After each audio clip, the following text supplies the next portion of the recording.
अस्सलामु अलैकुम नाज़रीन मोहतरम।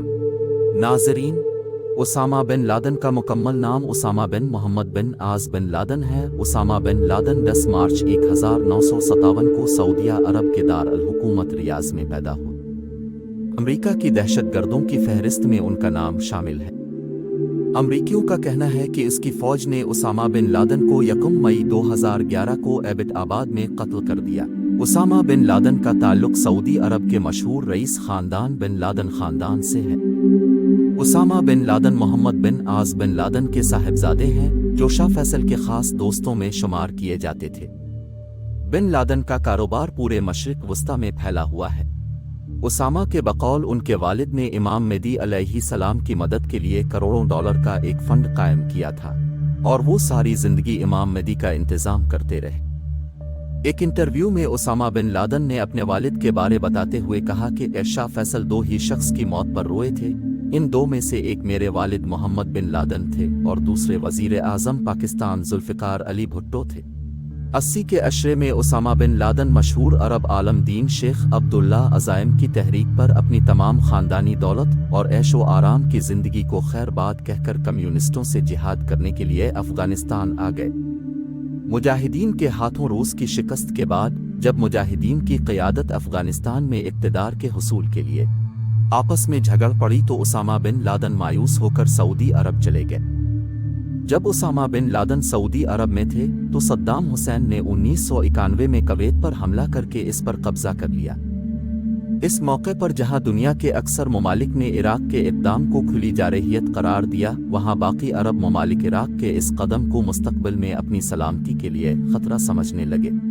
इस मौका से फ़ायदा उठाते हो जहां अमेरिका ने एक तरफ कुवैत का बहाना बनाकर इराक पर हमला कर दिया तो दूसरी तरफ वो सऊदी अरब की सलामती को लाहिक ख़तरात का बहाना बनाकर शाह फहद की दावत पर मुक़द्दस सरज़मीन में दाखिल हो गया। ताहम इस मौके पर उसामा बिन लादन ने मुक़द्दस सरज़मीन पर अमरीकी फ़ौजियों की आमद की पुरज़ोर मुखालफत की और शाह फहद को ये तजवीज़ दी कि इराक के ख़तरात से निमटने के लिए एक इस्लामी फ़ोर्स तश्कील दी जाए और उम्मीद दिलाई कि वो इस काम के लिए अपना असर और रसूख भी इस्तेमाल करेंगे। ताहम खादिम हरमैन अल-शरफ़ी शाह फहद ने शेख उसामा के मशवरे को यकसर नज़रअंदाज करके अमरीकियों को मदद की अपील कर दी, जिसके नतीजे में शाही ख़ानदान और उसामा के माबैन तलख़ी पैदा हो गई और बिल आखिर 1992 में उसामा बिन लादन को अपना मुल्क छोड़कर सूडान जाना पड़ा। उसामा बिन लादन ने सूडान में बैठकर मुक़द्दस सरज़मीन पर नापाक अमरीकी वजूद के ख़िलाफ़ अरब नौजवानों में एक तहरीक पैदा की और उसके साथ दुनिया भर में जारी दीगर इस्लामी तहरीकों से राब्ते कायम किए।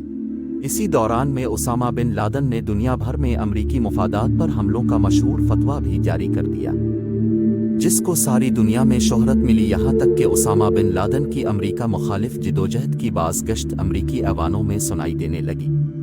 ये वो वक्त जब तंजानिया और नैरोबी में अमरीकी मुफादात पर कामयाब हमलों के बाद सूडानी हुकूमत उसामा बिन लादन की सूडान में मौजूदगी पर शदीद अमरीकी दबाव का सामना करना पड़ रहा था। इसी दौरान में तालिबान पाकिस्तानी एजेंसियों की मदद से काबुल फतह करके तकरीबन 60% अफ़गानिस्तान पर कदम जमा कर एक मुस्तहकम हुकूमत कायम कर चुके थे।